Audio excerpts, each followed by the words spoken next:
A'udzubillahi minasyaitonirrajim. Bismillahirrahmanirrahim. Assalamualaikum warahmatullahi wabarakatuh. Hamdan wa syukran lillah, salatan wa salaman ala rasulillah la nabiyya ba'dah. Asyhadu an la ilaha illallah wa asyhadu anna Muhammadan abduhu wa rasuluh. Allahumma salli ala Muhammadin tibbil qulubi wa dawaiha wa afiyatil abdani wa shifaiha wa nuril absari wa diyaiha wa ala alihi wa sahbihi wa sallim. Hasbunallah wa ni'mal wakil, ni'mal maula wa ni'man nasir, wa la haula wa la quwata illa billahil aliyil azim.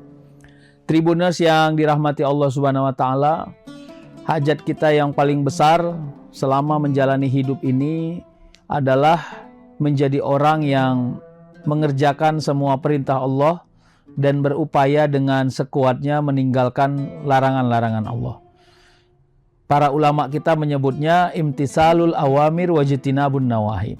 Energi inilah yang mau kita serap untuk menerjemahkan atau mengakselerasi dalam perjalanan hidup kita yang memang sudah Allah atur sampai umur berapa kita batasnya. Energinya ada dua. Yang pertama secara vertikal, yang kedua secara horizontal. Secara vertikal kita sering menyebutnya hablum minallah. Secara horizontal kita sering menyebutnya hablum minan nas. Nah, yang paling menarik adalah di bulan Ramadan ini kita harus pandai menerjemahkan amaliyah itu bukan hanya sekedar ritualitas, tapi juga amaliyah itu bicara di ruang-ruang filantropi. Berbagi itu konteksnya adalah kebutuhan kita bersama.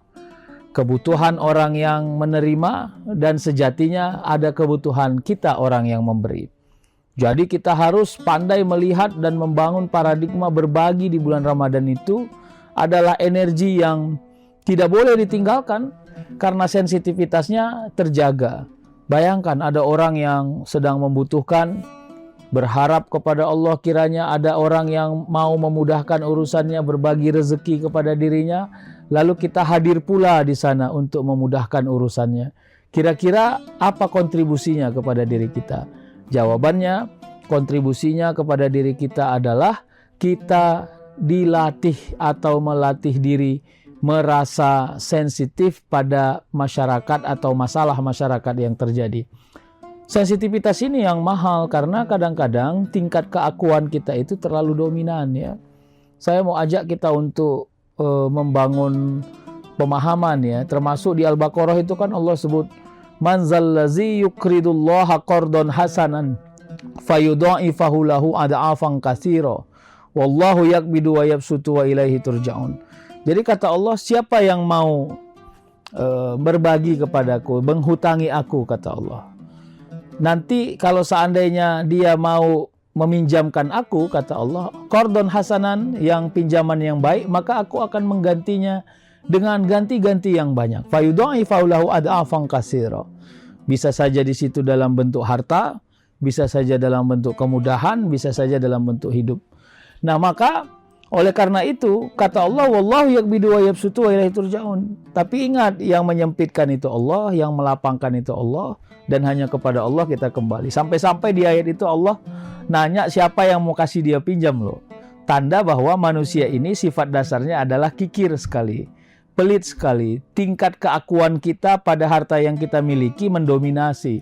Sehingga kesulitan kita untuk berbagi itu menjadi tantangan tersendiri. Tribuners yang dirahmati Allah nih, saya kasih contoh ya, betapa bahwa memang tingkat kepemilikan dan keakuan kita tinggi sekali ya.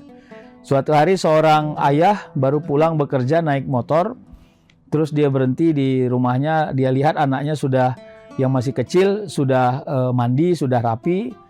Terus anaknya minta jajan, ayahnya kasih jajan 10.000. Tidak lama sebelum lagi anaknya pergi jajan, datang pula tukang paket yang muncul ke rumah kita. Lalu disebutkan harganya dan kelihatan uang ayahnya sudah nggak cukup atau uang besar yang tidak ada kembaliannya. Maka akhirnya mau tak mau ayahnya nanya lagi sama anaknya, uang yang dikasih tadi, dek pinjamlah dulu, nanti ayah ganti lagi uangnya. Bayangkan Tribuners, saya cuma mau katakan, begitu uang yang tadi ayahnya kasih ke anaknya 10.000 dipegang oleh anaknya 1 menit saja, anaknya sudah merasa memiliki uang itu, Begitu ayahnya bilang pinjam, anaknya malah kasih warning, awas ayah nggak ganti ya. Nah, betapa memang suasana tingkat rasa kepemilikan kita itu terlalu dominan. Makanya salah satu amal yang leg spesialis ya, yang memang agak rumit melakukannya, rumit membangun aksesnya, itu adalah berbagi, bersedekah. Ya, bayangkan itu, kalau hari ini kita niat sodakoh, tapi kita delay itu sodakohnya sampai besok, bisa saja ada yang berkurang itu. Bisa jadi jumlahnya, bisa jadi suasana batinnya, bisa jadi keikhlasannya. Dan inilah PR kita terus-menerus menerjemahkan Ramadan 1 bulan penuh ini. Kalau bisa kita ini bukan hanya orang yang totalitas ritual saja yang hidup, tapi juga totalitas akselerasi atau amal sosial kita juga hidup. Apa yang menjadi energi? Ya, energi itu pertama pahala. Yang jelas itu bicara hal yang imateri. Bahwa orang yang beramal di bulan Ramadan dihitung kalau dia beramal yang wajib, dalam beberapa riwayat 100 kali lipat dihitung. Kalau dia mengamal yang sunnah, maka seumpama nilai dan energinya seperti mengerjakan yang wajib. Pertanyaannya, kita percaya nggak dengan ini? Harus percaya, karena memang keimanan itu menuntut kita untuk percaya, yakin pada hal-hal yang kadang-kadang secara materi tidak bisa terukur dengan sempurna. Sehat itu kadang-kadang probabilitasnya tinggi. Kita merasa 1 bulan ini makanan kita nggak beres, tapi alhamdulillah kita masih sehat. Ya, makanya itu disebut as-shadaqatu tufahul bala. Sedekah itu sebenarnya mencegah seseorang dari bala. Yang kedua, kita ini bekerja dengan tidak sempurna, tapi alhamdulillah rezeki yang kita dapat walaupun tidak sebanyak yang lalu-lalu misalnya, tapi Allah beri kesempurnaan harganya, kesesuaiannya. Ya, anak keturunan kita yang mungkin kadang-kadang saking repotnya kita bekerja, kita nggak bisa akses bagaimana sekolahnya, bagaimana aktivitasnya, tapi Allah jaga mereka tidak terkena musibah, sehat, tetap pekerjaannya baik, sekolahnya baik. Saya kira itu output yang secara duniawi harus kita yakini keberadaannya. Sehingga apapun nanti yang menjadi kesulitan, ya kalau kita bilang kekikiran kita yang masih merajalela, justru bisa dibantahkan dengan hal-hal yang imateri tadi, yang kita anggap bahwa tidak ada alat ukurnya, tapi ternyata terjaga dengan sempurna di diri kita. Tribuners yang dirahmati Allah Subhanahu wa taala. Jadi semuanya ini ikhtiar sebenarnya. Jadi di dalam Ali Imran 2 ayat 26 27 itu kan Allah sebutnya begini ya. Bismillahirrahmanirrahim. Qulillahumma malikal mulki tu'til mulka man tasya wa tanzi'ul mulka mimman tasya wa tu'izzu man tasya wa tuzillu man tasya biyadikal khair innaka ala kulli syai'in qadir. Tu'lizul laila fin nahar wa tu'lizun nahara fil lail wa tuhrizul hayya minal maiti wa tuhrizul maita minal hayyi wa tarzuqu man tasya'u bighairi hisab. Saya mau ajak kita untuk mencoba menelaah ya. Karena kata Allah, katakanlah ya Muhammad, Allahumma malikal mulk, hanya Allah lah itu yang maha memiliki dari kepemilikan yang manusia punya. Berarti bicara absolutisme. Jadi kalau absolutisme itu kira-kira gini, kita bisa merancang, tapi Allah yang menentukan. Termasuklah rancangan-rancangan tentang hidup kita. Bayangkan kalau pelit itu menjadi background hidup kita, dan padahal bersedekah dan berbagi itu adalah perintah Allah, berarti kan kita secara tidak sengaja keluar dari maunya Allah. Dan hati-hati, Allah yang maha memiliki apapun. Kadang-kadang yang ditarik dari kita bukan jenis dari rezekinya, tapi kualitas rezekinya.